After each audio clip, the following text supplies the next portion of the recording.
11:54 p.m. Messages. Now. Tanaya Shah. Hey Asif. Good luck for your talk at TEDxAssiRd. Messages. Message. Text field. Is editing. Text message. Character mode. Insertion point at start. Cap T. Cap T. Age. Age. A. A. N. N. K. K. Space. Space. Y. U. Prediction. U. So. For. Your. The. Both. Prediction. B. B. E. E. Best. Best. Web. W. W. Wishes. Wishes. 2. Prediction. Shift. T. T. A. A. N. N. Y. Y. A. A. Send. Button. Send. Dimmed.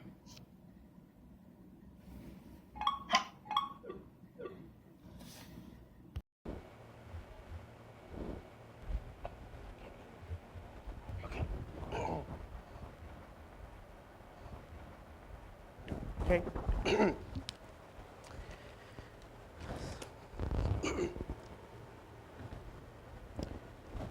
Ladies and gentlemen, today I represent the voice of those.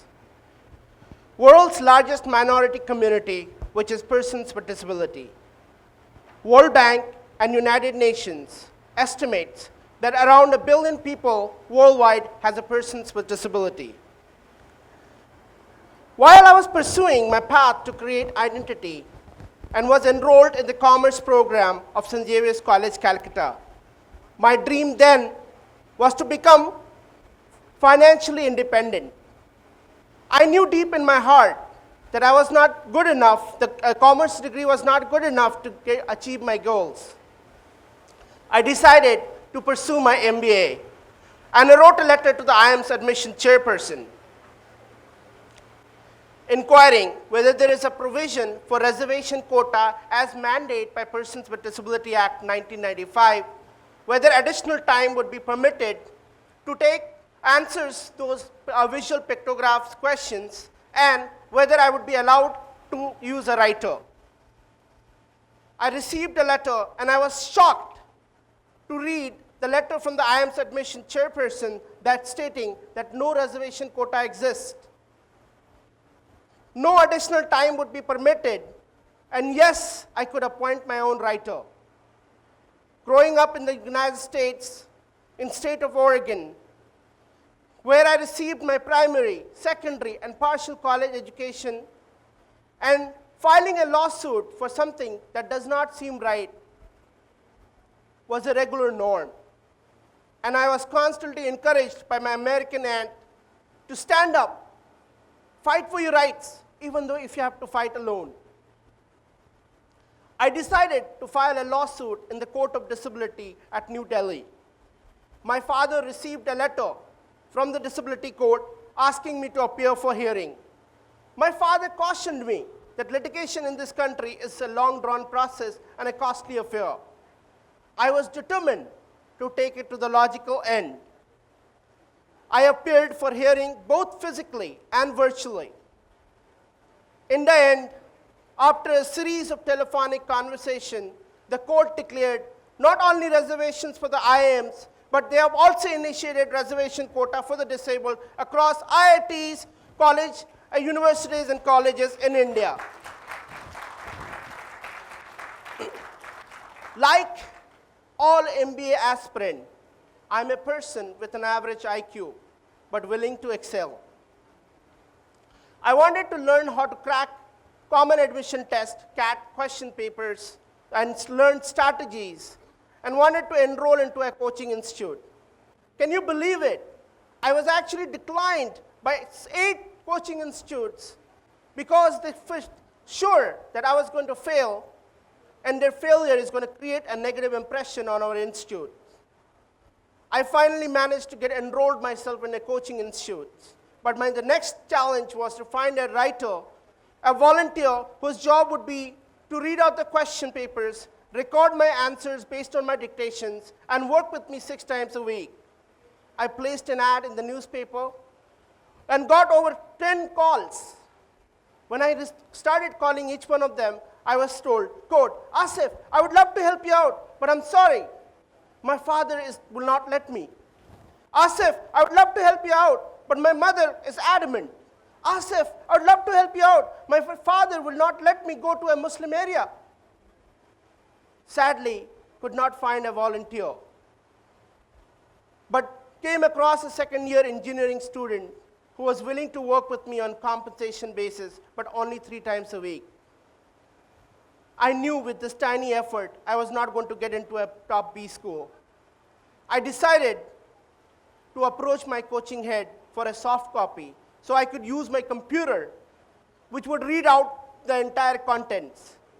The coaching head declined my request as it violates the copyrights and intellectual property rights.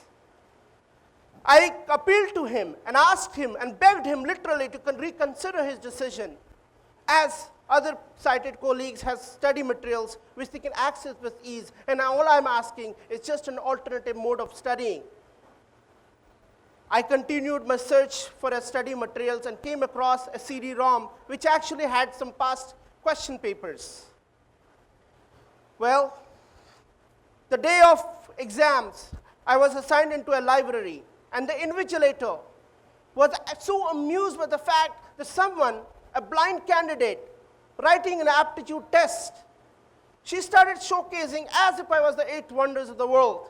And her colleague would walk up to me and ask me, hey, how do you do this?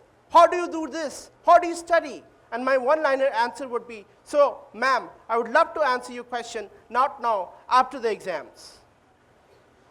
Well, results of IIMs came out, failed. Results of XLRI came out, did not clear. Result of Symbiosis Center for Management and HRD came out, missed 3 marks in the data interpretation section loaded with visual pictographs. The test was initially designed to assess those visual parameters, and because of systems apathy, system failed me miserably.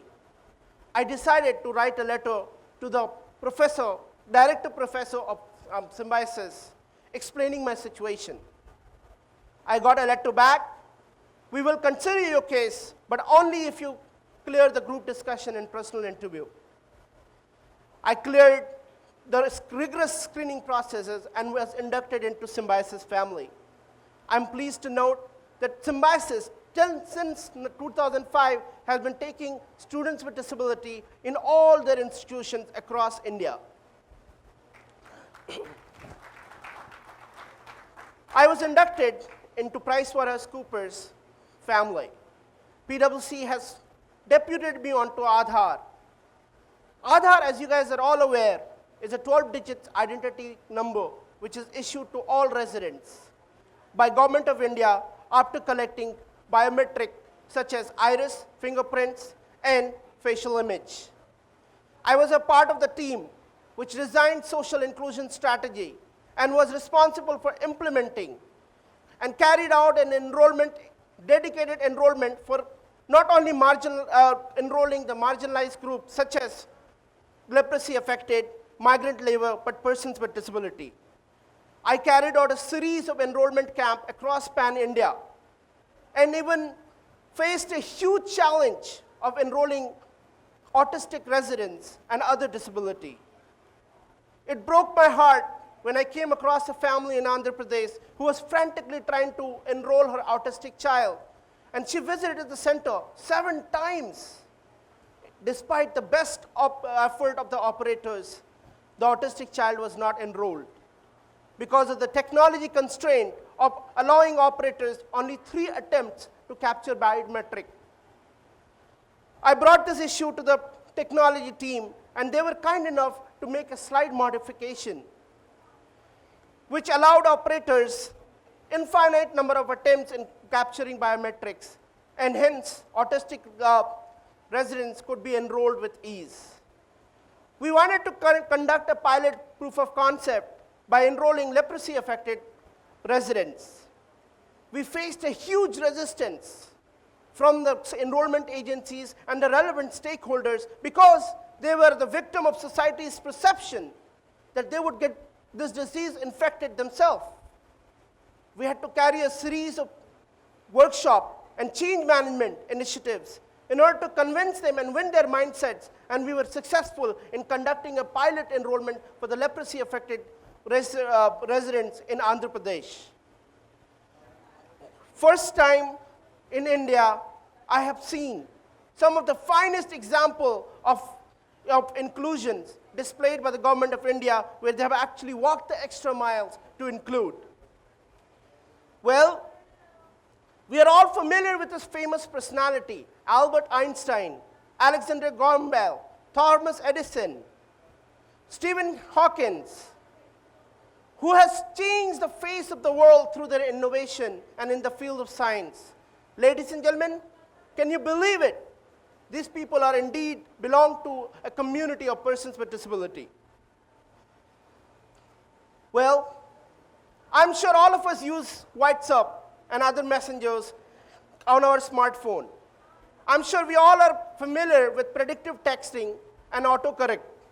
And I'm sure we all appreciate the fact that it saves us from a huge embarrassment of atrocious spelling errors.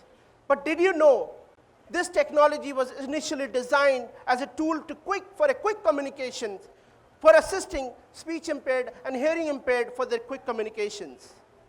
Voice command, another technology, which was initially designed for people, those who could not use their hand. But today, it is used by all of us in our smartphone and digital assistants, such as iPhone, Siri, Amazon Alexa, Hey Google, and help us to assist in our daily tasks, to set alarm for the morning, to set appointments in our calendars, and of course, not to forget my wife's birthday and my marriage date anniversary. Right? Rising demands for devices that can speak and be spoken to is the latest trend in the technology world. As I come from the land of Swami Vivekananda, and we are sitting here in Banaras, I'd like to share this incident. Once Swamiji was resting, one of his disciples came up to him and feeling extremely low and said, Swamiji, I have some terrible news. One of my relatives is being diagnosed with a disease and he's going to lose his eyesight. Swamiji did not respond, and again disciple said in a louder voice possible, Swamiji, some terrible news. My relative is diagnosed with a disease and he's going to lose all of his eyesight. Swamiji smiled and said, he may be losing his eyesight, but he has not lost his inner vision. Ladies and gentlemen, ignite your inner vision to be inclusive and design universal access products and services which can be used by all of us, including persons with disability. Ladies and gentlemen, awaken your vision and reach out, engage with persons with disability as they have potential to transform the community and the world. Ladies and gentlemen, persons with disability can no longer be overlooked or underestimated, as world is one big family, and winning solutions for society's problems will emerge by engaging talents with disability. Thank you.